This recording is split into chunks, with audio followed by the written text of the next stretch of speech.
Hello everyone दोस्तों, अगर आपको भी जल संसाधन विभाग में जो सिविल का सिलेबस दिया गया टेक्निकल वाला वो आपको भी थोड़ा टफ लग रहा है तो आज की वीडियो में हम लोग बात करेंगे कि ऐसे कौन कौन से टॉपिक्स हैं टेक्निकल में जो हम उसको एलिमिनेट कर सकते हैं। ठीक है, वैसे तो मैं आपको बोलूँगा नहीं कि एलिमिनेट करिए, आप जितना पढ़ सकते हैं पढ़ लीजिए, आप ये अच्छा है। लेकिन कुछ ऐसे स्टूडेंट जो थोड़ा बहुत उसमें पोर्शन छोड़ना चाह रहे हैं तो उसी बात करेंगे कि कौन से जो सिलेबस में कुछ चीज़ें ऐसे नहीं लिखी हैं जिसको हमें नहीं पढ़ना है या फिर उसमें क्वेश्चन बहुत कम आने के चांस है, तो उसी को मैं बताने वाला हूँ। तो ठीक है, चलिए स्टार्ट करते हैं वीडियो को। और वीडियो पे बने रहिएगा, पूरा देखिएगा। चैनल पर नए हैं सब्सक्राइब कर दीजिएगा। ठीक है, सबसे पहले बात करते हैं हम लोग यहाँ पर सर्वे में। तो सर्वे में देखिए सिलेबस तो आपके सामने आपको स्क्रीन पर दिख रहा है, लेकिन यहाँ पे मैं आपको बता दूँ कि इसमें से आपको कुछ ऐसी चीज़ें जो आप छोड़ सकते हैं। तो आप इसमें से सर्वे में आपका जो टॉपिक है फोटो सर्वे, ठीक है, आपका एरियल सर्वे या फिर फोटोग्रामेट्री, ठीक है, वो आप इसको इसमें से आप एलिमिनेट कर सकते हैं। उसके बाद आपका इसमें एक पोर्शन नहीं लिखा गया, आपका जो है एरर वाला जो है आपका, ठीक है, एरर एंड एक्यूरेसी, ठीक है, इसको आप हटा यहाँ से आप वो कर सकते हैं। ठीक है, और एक साथ में आपका जो एस्ट्रोनॉमी सर्वे है उसको भी आप यहाँ से हटा सकते हैं, इसको आप चाहें तो नहीं पढ़ सकते हैं। ये जो 3-4 टॉपिक हैं इसको आप हटा दीजिए। अगर आप बाकी सर्वे में फिर आपको सारा कुछ पढ़ना है ये 3-4 टॉपिक छोड़ने के बाद। फिर यहाँ पर बात करते हैं हम लोग कंस्ट्रक्शन मटेरियल की। तो कंस्ट्रक्शन मटेरियल में देखो आपको यहाँ पर ब्रिक लिखा गया, एग्रीगेट, सीमेंट, कंक्रीट। उसके अलावा यहाँ पर मैं आपको कुछ ऐड कराना चाहूँगा, हटाना तो कुछ नहीं है आपको। यहाँ पर आपको सैंड पढ़ना है अच्छे से, सैंड से क्वेश्चन भी आते हैं आपको एग्ज़ाम में। और साथ में आपको जो है वो एडमिक्सचर भी पढ़ना है आपको, क्योंकि एडमिक्सचर से भी क्वेश्चन आते हैं, ये पढ़ लीजिएगा। बाकी आप जो है रॉक, पेंट, टिम्बर, ठीक है, इनको आप एलिमिनेट कर लीजिएगा, इसको ना पढ़िएगा। फिर बात करते हैं हम लोग यहाँ पर ट्रांसपोर्टेशन इंजीनियरिंग की। तो देखिए ट्रांसपोर्टेशन इंजीनियरिंग में आपको कुछ नहीं छोड़ना, जितना कुछ लिखा गया है आपके पास है वो आप पूरा आपको पढ़ना पड़ेगा। ट्रांसपोर्टेशन में छोड़ने लगे इसमें कुछ चीज़ें हैं नहीं। ठीक है, आगे बात करते हैं आपको जो है हाइड्रोलिक्स यानी कि एफएम। तो एफएम में देखिए आपका यहाँ पर आपको पता है कि आपका जो टरबाइन वाला पोर्शन है वो आपको लिखा नहीं गया है, आपका जेट टरबाइन वाला, तो उसको तो आपको पढ़ना नहीं है, आपको पता है। उसके अलावा यहाँ पर आपको बता दूँ आपका जो है मॉडल एनालिसिस, ठीक है, ये आपको सिलेबस में नहीं लिखा गया है तो चांस कम है इसके आने के, छोड़ना चाहें तो आपको छोड़ सकते हैं।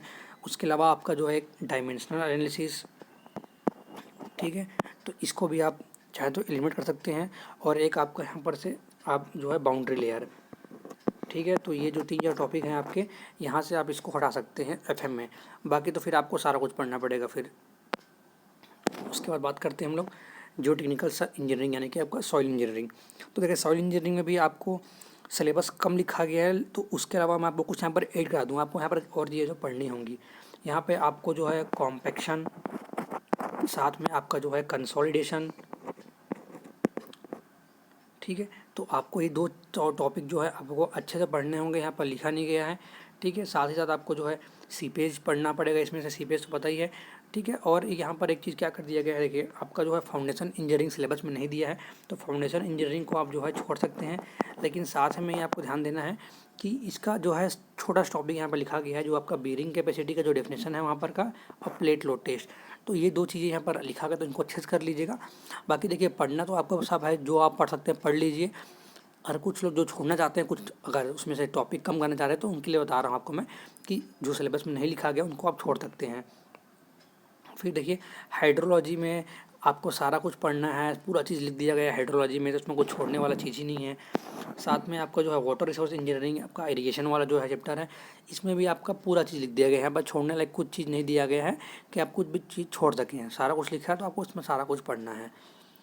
फिर बात करते हैं हम लोग पब्लिक हेल्थ इंजीनियरिंग यानी आपका जो है इन्वायरमेंटल इंजीनियरिंग।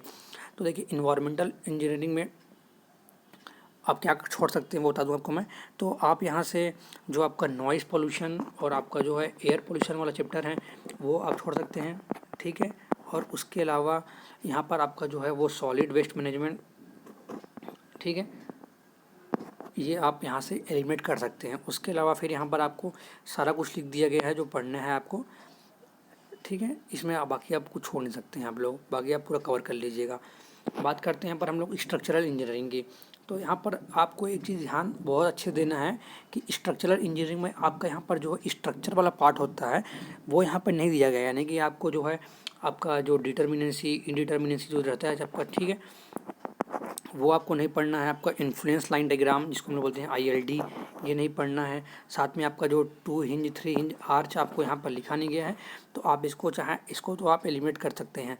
उसके अलावा यहाँ पे जो ध्यान दीजिए, आपको यहाँ पर जो लिखा गया है वो आपका सारा जो पोर्शन है वो आपका सॉम के अंतर्गत है।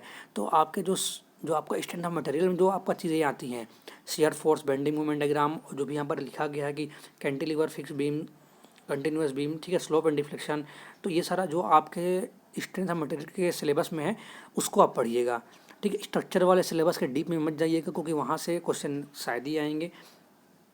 ठीक है, उसके अलावा यहाँ पे एक चीज़ ध्यान दे और दीजिएगा कि RCC में आपको यहाँ पर लिखा गया है कि लिमिट स्टेट आपका डिज़ाइन पूछा गया है। तो मैं आपको बोलूँगा कि आप जो है वर्किंग स्टेट भी पढ़ लीजिए, क्योंकि कई बार होता है कि सिलेबस में तो दिया होता है LSM लेकिन पूछता है WSM भी, तो आप WSM भी कवर कर लीजिएगा। और यहाँ जैसे लिखा गया है कि केवल singly and doubly reinforce RCC beam. ठीक है, तो बीम के अलावा आप इसका स्लैब, कॉलम, ठीक है, इन सारे चीज़ों को भी आप जो है कवर कर लीजिएगा। फुटिंग वगैरह, फुटिंग स्टेयरकेस छोड़ दीजिएगा, बाकी जो मेन चीज़ें हैं उसको आप कर सकते हैं। ठीक है, और उसके बाद यहाँ पर देखते हैं हम लोग एस्टिमेशन एंड कॉस्टिंग। ठीक है, तो एस्टिमेशन, कॉस्टिंग और आपका जो कंस्ट्रक्शन मैनेजमेंट है, यहाँ पर ऐसा कुछ चीज़ है नहीं कि आप कुछ छोड़ सकें। तो जितना भी कुछ आपके पास नोट्स या सिलेबस में आपके पास है, आपको पता है, वो सारी चीज़ें आप कवर कर सकते हैं। हाँ, यहाँ कुछ लोगों को दिक्कत होगा कि यहाँ पर जो बोला गया कि estimation for cost construction of dam and canal. ठीक है, तो केनाल और डैम का जो है इन एस्टिमेशन आपके पास होगा नहीं पढ़ने के लिए, तो इसको छोड़ सकते हैं, क्योंकि मेन जो क्वेश्चन है आपके बनते हैं यहीं से। अर्थ work, of road, RCC work, estimation, steel, timber, ये सारे कुछ आपके बनते हैं। रेट एनालिसिस, तो इसको आप ज़्यादा कवर कर लीजिएगा। ठीक है, तो बाकी और कुछ इसमें छोड़ने लायक है नहीं, तो जितना हो सका था मैंने आपको बता दिया है कि। और उसके अलावा जो लोग पूछ रहे थे कि जो रिलेटेड वर्क अप्लाइड पोस्ट में जो टॉपिक दिए गए हैं उसमें से क्या क्या चीज़ें कवर करनी, तो उसका मैंने एक वीडियो बना दिया है, तो डिस्क्रिप्शन पर मैं उसका लिंक दे दूंगा, तो वहाँ से इसको आप देख सकते हैं कि इसमें से आपको क्या क्या चीज़ें और पढ़नी है, क्या चीज़ें नहीं पढ़नी है, तो वो क्लियर हो जाएगा। बाकी आपका पता है रीजनिंग में आपको एक्स्ट्रा कुछ नहीं पढ़ना, जो लिख दिया गया है उसके अलावा कुछ नहीं पढ़ना है आपको। कंप्यूटर नॉलेज में देखिए यहाँ पर लिखा है कुछ कुछ चीज़ें जो भी हैं, तो उसके अलावा भी आप जो है कंप्यूटर का सारा कुछ बेसिक आप पढ़ लीजिएगा। जो चीज़ नहीं भी लिखा है यहाँ पर उसको भी आप पढ़ लीजिएगा, जो बेसिक के आपके अंतर्गत आता है। ठीक है, और बाकी तो फिर आपको पता है कि आपको GK वाला पोर्शन मैंने बता दिया है। करंट अफेयर पढ़ने के लिए तो मैगजीन बुक लेके पढ़ लेना है आपको, और छोड़ना तो कुछ नहीं है आपको। यहाँ पर आपका ज्योग्राफी वाला पोर्शन आपका तो कवर हो जा रहा है, वही वाले मैंने बताया है, वो वीडियो को देखिएगा, आपको क्लियर हो जाएगा। ठीक है, उसके अलावा और कुछ अगर अपडेट आती है तो आपको मैं बता दूंगा। एडमिट कार्ड जैसे ही आएगा तो चैनल पे जानकारी मिल जाएगी आपको। और इससे रिगार्डिंग से कुछ अगर आपके डाउट होंगे तो आप कमेंट करके मुझे पूछिएगा, तो उसके रिगार्डिंग में कुछ और वीडियो बना दूंगा आपको मैं। ठीक है दोस्तों, फिर मिलते हैं अगले वीडियो में हम लोग।